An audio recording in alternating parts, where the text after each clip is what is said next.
Hello YouTubers and welcome back to Go Figure Customs YouTube channel. This is a video that I've been avoiding making because I am not an expert on this subject. Actually, I'm not an expert on any subject.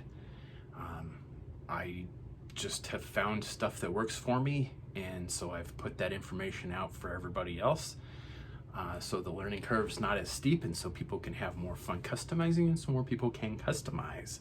And this is a question I get asked frequently, and that is airbrush, just how to use an airbrush.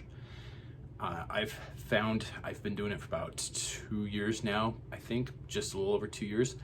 I have found that airbrushing is like photography. There is a technical aspect and there is an artistic aspect. And you have to master or at least understand the technical aspect before you can start doing the artistic aspect. When it comes to the airbrush, I'm still working on the technical aspect. I don't claim to do anything fancy with an airbrush, anywhere resembling artistic ability. So that's the stuff that I'm going to talk about today, is how to get that technical aspect going for you as the new airbrusher. So this is how to airbrush for beginners from beginners. I shot this video yesterday actually, and it turned out like shit. So that is the first thing and the most important thing that I can pass along to you is nothing ever goes like you want it to. So the most important thing that you can take away from that is don't give up. There is a steep learning curve to the technical aspect of airbrushing. It is frustrating, but it is well worth it. Why is it well worth it? Well, let me show you. So 3 of the hardest colors to paint, just due to the consistency and the way that they lay on figures, are yellow, orange, and white. And here are examples of orange and yellow. And I should have grabbed my movie Black Widow for the white. But I would not have attempted these had I not had an airbrush. Yellow particularly is not. Yellow and orange, they both suck to paint. But that's what I use my airbrush for. I lay down base coats with that. And that's what I'm going to talk about today. Gonna just touch on a few subjects because there are other videos that go more in depth about particular aspects of this, and you should go watch those videos first. That first video is what to buy, what you need to have to just have an airbrush, because you need more than just an airbrush and a compressor. There's a whole bunch of other stuff that goes along with that. And I do have a buying guide for that. So go check out that video. I'll put the link in the show notes below. The only thing that is not in that buying guide, and should have been, but I didn't know it at the time, is a spray booth or a spray hood. There's videos on how to make your own, but I would recommend buying one. I bought a cheap one off of Amazon. It's a piece of garbage, but after a little bit of duct tape, I actually have it working pretty well. Because you need to be doing this in a well-ventilated area. Unfortunately, this whole room is now covered in a fine particulate from airbrushing in here for the last 2 years. I've moved all my collectible stuff out into the other room. So if you've watched the man cave video that's on this channel, it's completely different than it was when I shot that. So I might have to do a new video on that.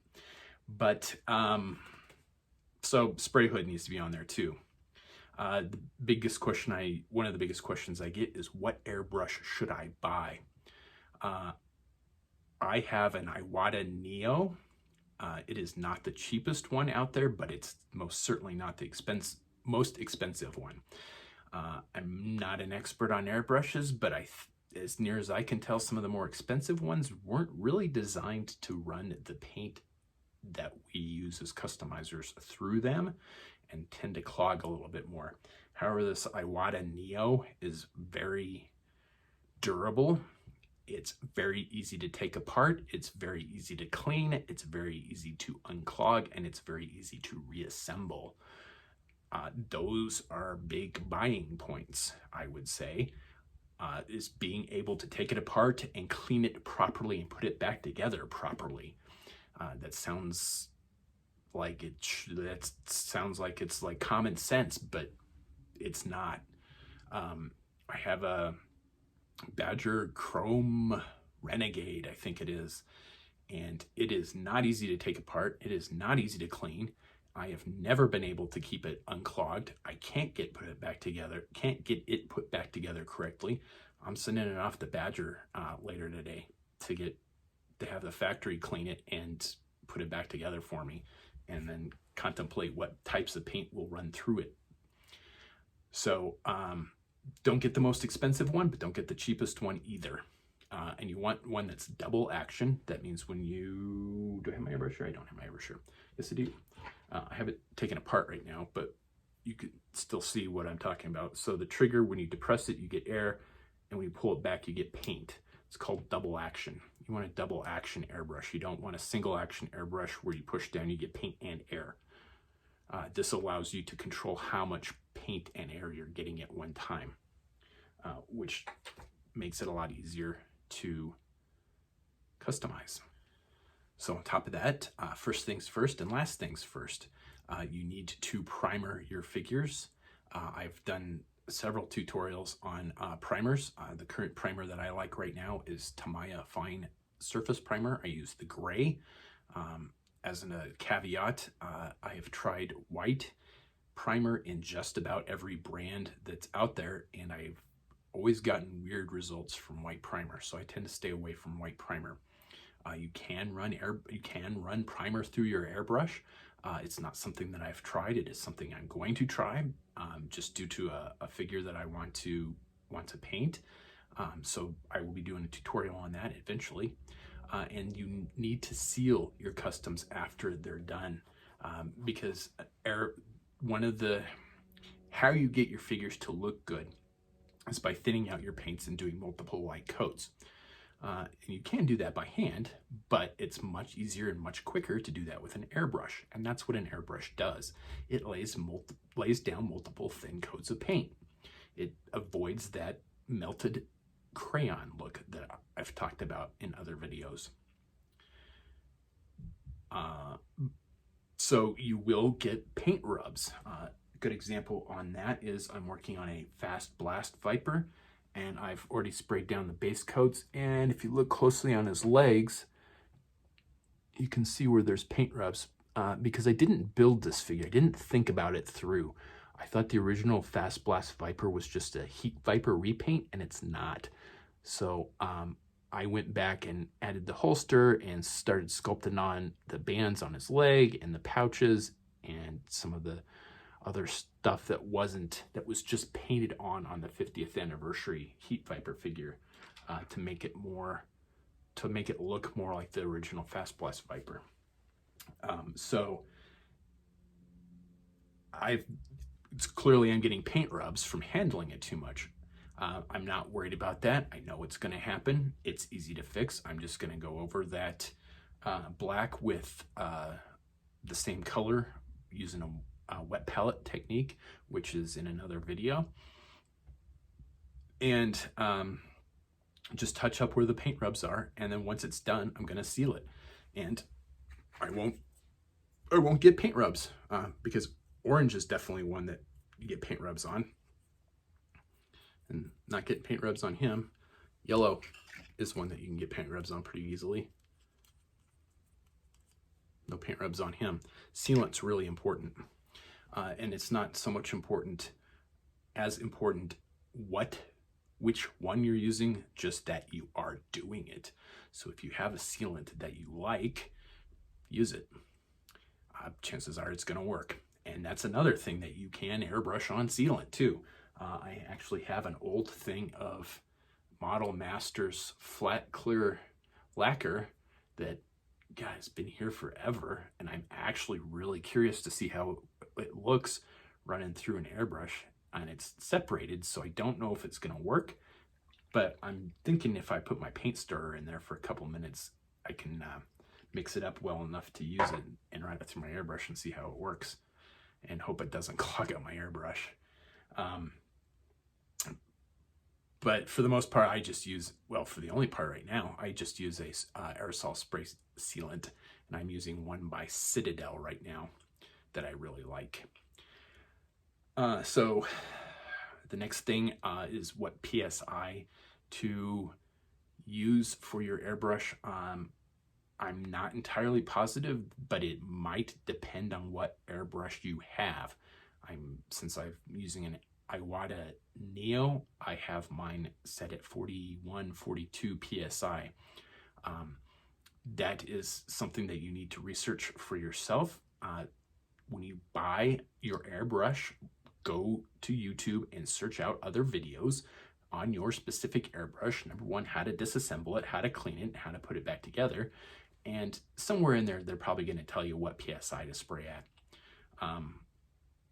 And like I said before, it's going to get clogged, and it's going to be a pain in the ass, and you're going to hate it. But hang in there. Don't give up, because obviously the results are worth it. You've seen my Alley Vipers right there, and you've seen all of the customs that I've made in the last 2 years. I've probably made close to 100 customs in the last 2 years, which is a record number for me. And the main reason that I've been able to do that is because what used to take me hours and hours and hours, and even a day or more on laying down a base coat, now takes a couple of minutes. I mean, it literally took me 10 minutes to do this airbrushing, and another 10 minutes to clean my airbrush twice. Whereas that would have taken me a couple of days to paint, probably, and not have it look like it's melted crayon, not to do multiple thin light coats like that, where it just takes a couple of seconds, a couple of minutes with an airbrush. So that's the beauty of an airbrush, and that's why it's worth it. Let's see what else. The next question is what paint should I use for my airbrush? And as I mentioned earlier, that you can use pretty much any paint that you use in your customizing that you probably already have. You don't have to buy airbrush specific paint. If you're just starting out, I recommend going and getting a bottle of Tamiya paint.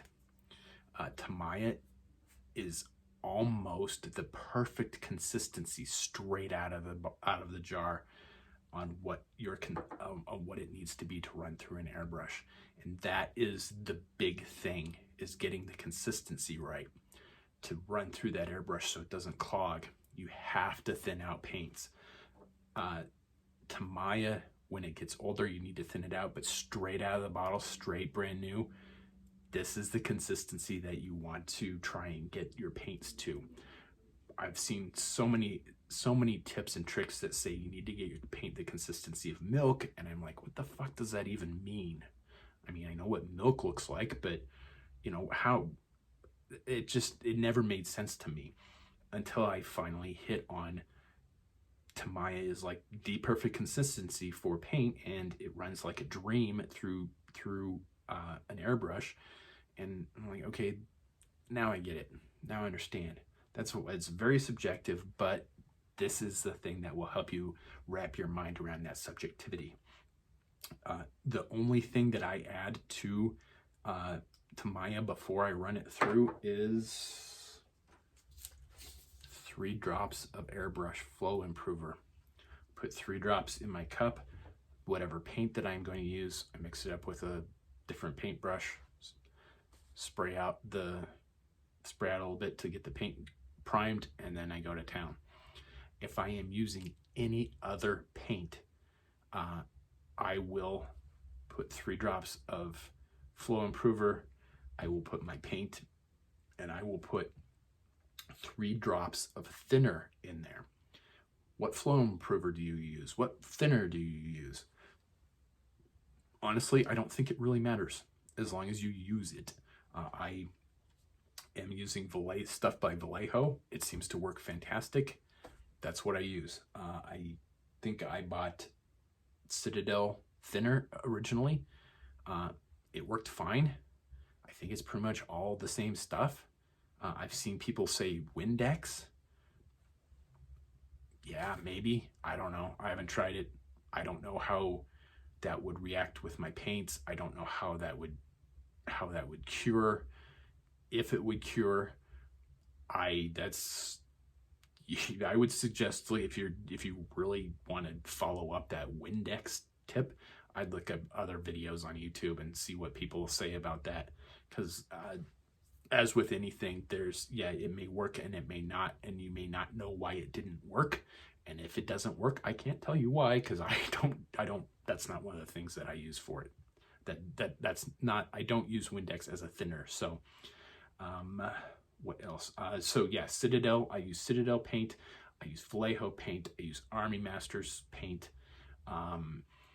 Scale 75, which is a paint I found off of Amazon, which looks like it's cheap garbage, but it's actually really fantastic paint. Scale Masters paint. Pretty much any paint that you get at a hobby store. The only paints that I actively avoid are apple barrel paint, and that's the stuff that you get from Walmart. They do have a really interesting color selection. However, their paint is super, super thick, and you don't want super, super thick paint when you're running through your airbrush. It will clog, I guarantee it. Can you thin out apple barrel paint to run it through an airbrush? Yeah, you probably can. I still don't know that I would. I've tried it. I've used apple barrel paint and I was not happy with the results. I don't think it's good paint. There's a reason it's 59 cents for a big bottle of it, or at least it was when I bought it 10 years ago. There's a reason that it's expensive, that it's not expensive, and there's a reason that the good hobby paints are expensive. There is some quality issue to that. So I would stay away from the apple barrel paints, just the cheaper paints in general, because I don't know how well they'll thin out, and they are more than likely going to clog your airbrush because they are very thick paints. So that covers quite a bit of ground. I think next what we're going to do is I'm just gonna paint something. I have here, oops, his head fell off. I have here Repeater that I'm working on. I had him mostly done. I did his camouflage, but I didn't like it. It wasn't horrible, but it wasn't, man, I'm kind of picky how stuff comes out sometimes. And I wasn't happy with it. And I didn't really want to paint the camo again. And on top of that, I've been wanting to do a Lightfoot custom, but I didn't really want to paint the yellow. Then it occurred to me to do it in Night Force colors, because Repeater and Light Force were both on the the Night Force card together. And that gives me the opportunity to try and make a double figure card. So I'm going to make like a replica of the Night Force card with my logo and stuff. And I've already made it in Photoshop. It came out pretty nice. I still need to make the back, but I'm kind of getting off topic there. Anyway, a Night Force Repeater is going to work well for what I'm trying for my project. So I'm going to repaint it in Night Force colors. I already have those paints picked out. I already know how I'm going to do it. And that's kind of where the failing of the first attempt at videoing this is I was winging it. So I know what didn't work. So I know what not to do next time. And that kind of just is a fundamental thing in customizing. If it doesn't work, don't get too frustrated with it. It just means that's not the way to do it, and keep at it until you figure out a way that does work. Just don't give up on it. So I am going to go prime this figure, reprimer this figure. I'm probably going to mask the skin just because I don't want to repaint it and I like how it came out. So what I'll do is put a little painter's tape over that. The paint's not sealed, but it should be on there well enough that painter's tape's not going to take it off. I will re-primer this, and then we will paint him in nice force colors, and we're going to just do the base colors because that's all I pretty much do with an airbrush. Occasionally I do paint camouflage, but for the most part, all I'm using my airbrush for is base coats. And I think one of the things that you're going to see that's going to be kind of surprising is kind of how sloppy the edges look. Are there people that can paint a fantastic edge with an airbrush? Yeah, absolutely. You know, if I really wanted to get at this, I would mask the top, do one color, mask the bottom, and do the top in the next color. But that's like really time labor intensive and time intensive for me. So it's easier for me to just airbrush the colors on and then touch it up by hand afterwards. And it still saves me a shitload of time. So that's what we're gonna do. So let me go primer that figure and then we'll get started.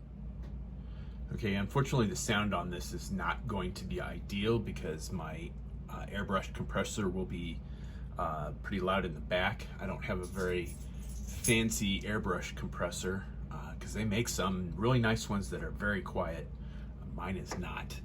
And I am also going to be using my spray hood or spray booth or whatever you want to call it, and its fan is fairly loud as well. And it looks like my dog Alice has decided to join me off camera and has brought a squeaky toy. Although I think the toy she brought doesn't have a squeaker in it, but there's potential for her to start making some noise too. All right, so what we're gonna do, as I said before, is repaint my repeater custom, simply because, number one, I didn't want to paint camo, so I am repainting it. So we're going to paint the bottom in a brown and the top originally was black with a green vest. I'm not going to repaint his vest. It was already a nice shade of green. I am going to do his top in a dark gray. However, I tend to stay away from black unless I tend to stay away from black because then I can add wash to it and give it more depth, and that's hard to do if it's already as black as it's going to get. So what I'm going to use for the first color is Rhinox Hide Base Citadel, and as I mentioned before, we're going to put a couple of drops of this is kind of hard here. I don't know if they got it. Yeah. 1, 2, 3 drops of Flow Improver.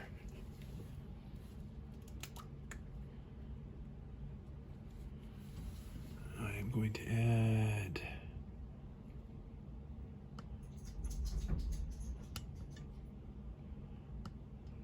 this is pretty thick paint. Oof, this is really thick paint. This is brand new paint, actually.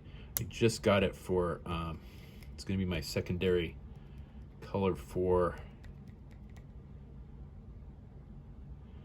sorry, I'm trying to do 2 things here at once. There we go.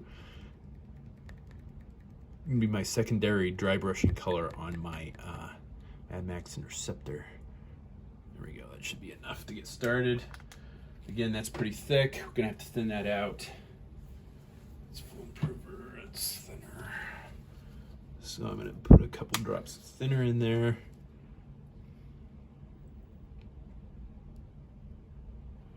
It's probably about 4, but it's pretty thick. And then I'm gonna mix that all together in there. And that should get me the consistency I want, and you should be able to see that fairly well. Actually, it's kind of dark, but you get the idea. All right, let's get started here.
Doing multiple thin coats here.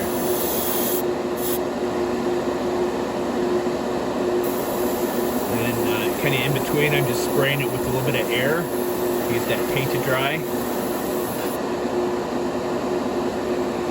And I need to look at it and make sure I didn't miss any spots. Hang on a sec here. There's always a spot that you miss on the legs. And it is right there. Ass cheeks there.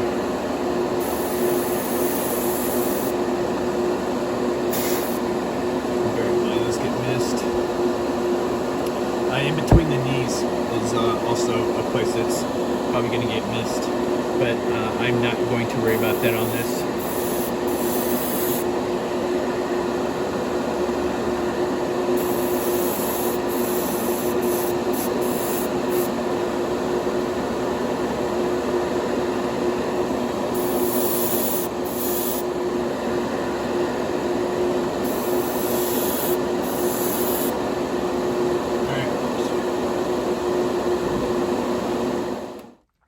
Okay, a couple real quick points. Just laid down the base coat, the first base coat for Repeater. Cleaned my airbrush the minute I got done. Forgot when I started redoing this that after I shot the video the first time, I was working on another custom. I was cleaning it. I had the exterior nozzle off. I dropped it. I bent the interior nozzle and had to order a new nozzle and just ordered a new needle as well. 9 times out of 10 when I've had problems with this and not been able to get it not unclogged, but when I haven't been able to get it fixed, if I replace the interior nozzle and the needle, I am back in business. That's the nice thing about the Iwata Neo is the pieces, the parts for this are extremely inexpensive. And when they do break, and they do break, they're inexpensive to replace them, and you don't need a new airbrush. But the takeaway points here is clean it right away after you're done using it, so the paint doesn't dry in there and clog, and know how to take it apart and how to clean it properly. Those are not things that I'm going to go over in this video because every airbrush is different. Know how to take yours apart, know how to clean it, know how to unclog your own airbrush. All right, so next we're going to do a Vallejo dark gray for the top. So let's have a look at that. Okay, same drill as before. We're gonna put 1, 2, 3 drops of flow improver in there. And where's the dark gray? Here.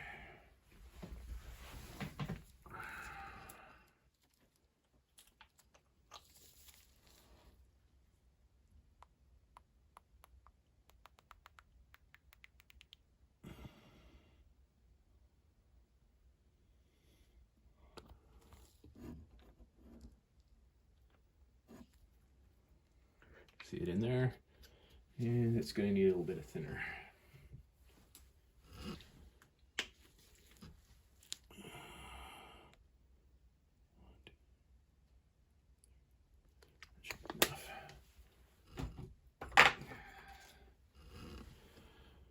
And we're going to mix that all together in there.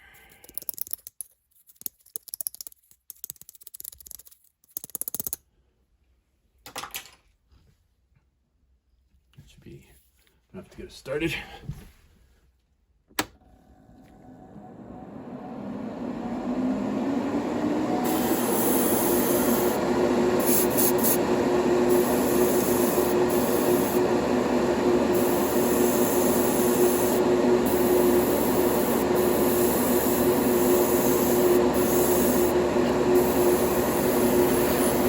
So you can see at the top there that it got real thin. So my flow improver didn't mix in with my paint. So it got real splattery. So I'm gonna let that I'm gonna work on the rest of the figure, let that air dry a little bit and go back over it.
Number one, you can see that I've got some overlap here. The gray went into the brown.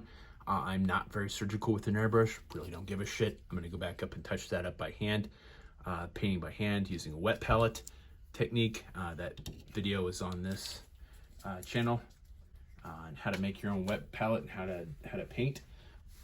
You can see I also got paint rubs here and here, and where the